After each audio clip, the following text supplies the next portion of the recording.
Di sebuah desa kecil di lereng gunung, tempat jalanan masih dipenuhi debu dan bau tanah basah, tinggal seorang gadis bernama Rina.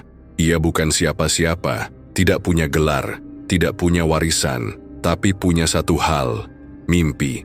Setiap hari ia membantu ibunya menanak nasi. Di dapur sederhana beratap seng, sang ayah sudah tua, bekerja sebagai buruh tani di sawah orang. Adik-adiknya masih sekolah, dan seringkali tak punya uang jajan. Rina bekerja serabutan, kadang mencuci piring di warung, kadang bantu tetangga bikin kue.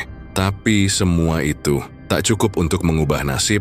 Rin, kalau kamu bisa kerja di kota atau luar negeri, Ibu ridho kok. Begitu kata ibunya suatu malam. Itulah malam yang mengubah segalanya. 2 hari setelahnya, datang seorang pria ke rumah Pak RT. Pakaiannya rapi, jam tangannya mengilap, logatnya halus, seperti orang kota, namanya Iwan. Katanya dia agen resmi penyalur kerja ke luar negeri. Ia datang membawa brosur, lengkap dengan foto gedung tinggi, dan kamar apartemen mewah. Gaji sampai 10 juta, Bu. Kerjanya jadi admin komputer, santai, bersih, ber-AC. Di Kamboja, bukan Arab, jadi aman. Katanya meyakinkan. Guru Rina mendengarkan dengan mata berkaca. Rina di pojok ruangan, merasakan debar aneh di dadanya, campuran antara harapan dan keraguan. Berangkatnya kapan? Tanya Rina akhirnya. Minggu depan. Tapi harus urus paspor dulu, biaya saya tanggung semua, kamu tinggal bawa diri. Keluarga Rina tidak punya uang, tapi mereka punya mimpi, dan mimpi seringkali membuat manusia buta. Harga yang dibayar tak pernah uang. Rina tak tahu bahwa sejak ia menandatangani kertas itu, ia bukan lagi calon tenaga kerja, tapi komoditas. Iwan sang agen tidak mengurus visa resmi. Ia tidak terdaftar di Dinas Tenaga Kerja. Ia hanya bagian dari jaringan besar, sindikat. Jaringan yang punya jalur cepat, penghubung bandara, hingga pemalsu dokumen di bawah tanah. Paspor akan kami buatkan kilat. Surat undangan dari perusahaan juga sudah kami siapkan, kata Iwan. Padahal perusahaan itu fiktif. Semua dokumen hanya lembaran yang dipalsukan oleh sindikat di Jakarta. Untuk setiap korban, sindikat bisa meraup puluhan juta. Perempuan muda seperti Rina adalah produk yang laku keras, terutama jika masih muda dan polos. Rina dikumpulkan bersama 7 perempuan lain dari berbagai daerah. Usia mereka rata-rata 18 sampai 24 tahun. Ada yang lulusan SMA, ada yang janda muda. Semua dengan satu alasan, ingin hidup lebih baik. Di rumah penampungan Jakarta mereka tinggal selama seminggu. Ponsel mereka ditahan. Mereka dilarang bicara dengan siapapun di luar. Dikasih latih bukan untuk bekerja, tapi untuk diam dan patuh. Kalau ditanya di imigrasi bilang mau liburan, jangan macem-macem. Kami sudah atur segalanya. Tak ada yang curiga. Karena mereka tak berangkat sebagai TKI legal. Mereka terbang sebagai turis. Dan saat pesawat lepas landas menuju Bangkok, mereka tak tahu. Mereka sedang diterbangkan menuju jebakan hidup yang tidak pernah mereka minta. Di Bangkok, Rina tak dibawa ke hotel. Ia dan rombongan langsung digiring ke dalam van tanpa plat nomor. Tak ada pemandu wisata, tak ada istirahat. Mereka melewati jalan gelap berliku, lalu menyeberang perbatasan ke Kamboja lewat jalur tikus. Kita nggak lewat imigrasi, tanya salah satu gadis. Biar cepat. Jalur khusus, jawab sopir. Setelah lebih dari 10 jam perjalanan, mereka tiba di sebuah gedung tinggi. Di kota yang asing berdebu dan panas menyengat. Di depan gedung itu tak ada papan nama, tak ada sambutan, hanya pagar tinggi. Dan pria-pria berwajah keras menjaga di luar. Selamat datang. Sekarang kalian akan mulai kerja, ujar seorang pria Tionghoa berlogat Melayu. Seragam akan dibagikan, HP disita, jangan banyak tanya. Rina mulai sadar ini bukan perusahaan, ini penjara. Komputer, kamera, dan ketakutan.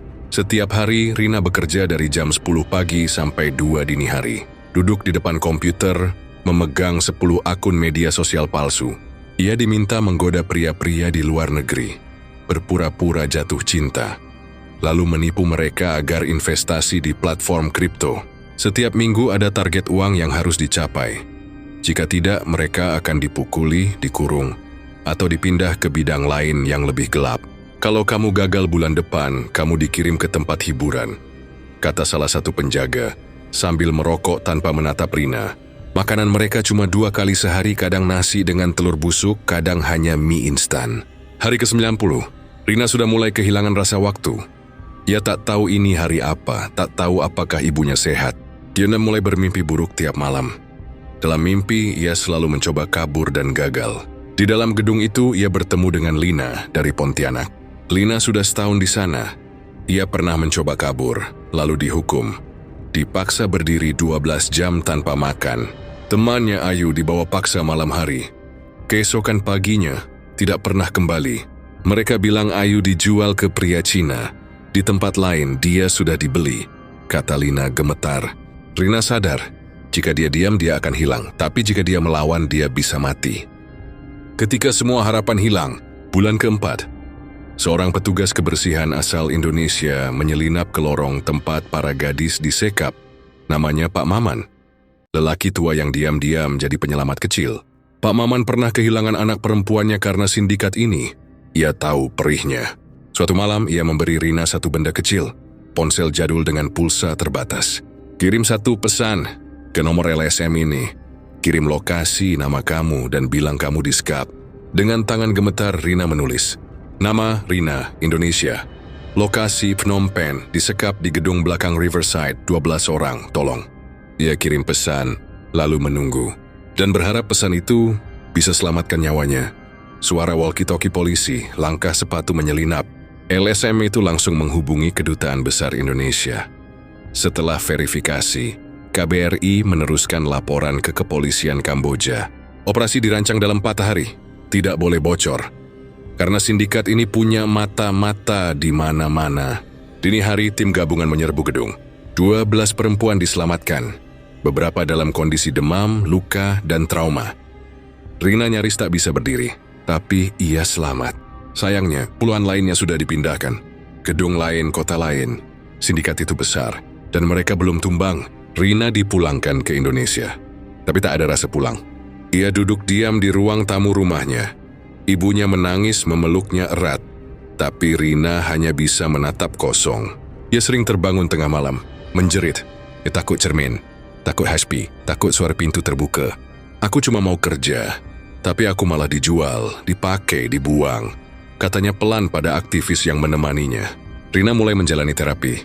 Tapi untuk sembuh, butuh waktu. Dan untuk pulih, belum tentu bisa. Mereka yang masih di sana, di balik kasus Rina, masih banyak yang belum tertolong. Ratusan perempuan Indonesia masih disekap di gedung-gedung tanpa nama di Kamboja, Myanmar, Laos. Mereka tertipu iklan kerja, dikirim lewat jalur ilegal, dijual, disiksa, dipaksa, menipu orang lain. Sindikat ini bukan kecil, mereka punya jaringan global, dan mereka bergerak cepat. Sembunyi di balik situs lowongan kerja, gunakan media sosial sebagai alat rekrutmen. Selama tidak ada regulasi ketat, dan selama masyarakat miskin masih mudah tergoda janji palsu, perdagangan manusia akan tetap hidup. Rina dan perempuan-perempuan yang tidak bisa kita lupakan. Hari ini Rina mulai menulis kisahnya. Ia jadi relawan, mendampingi korban lain. Ia tahu apa yang dia alami tak boleh terulang.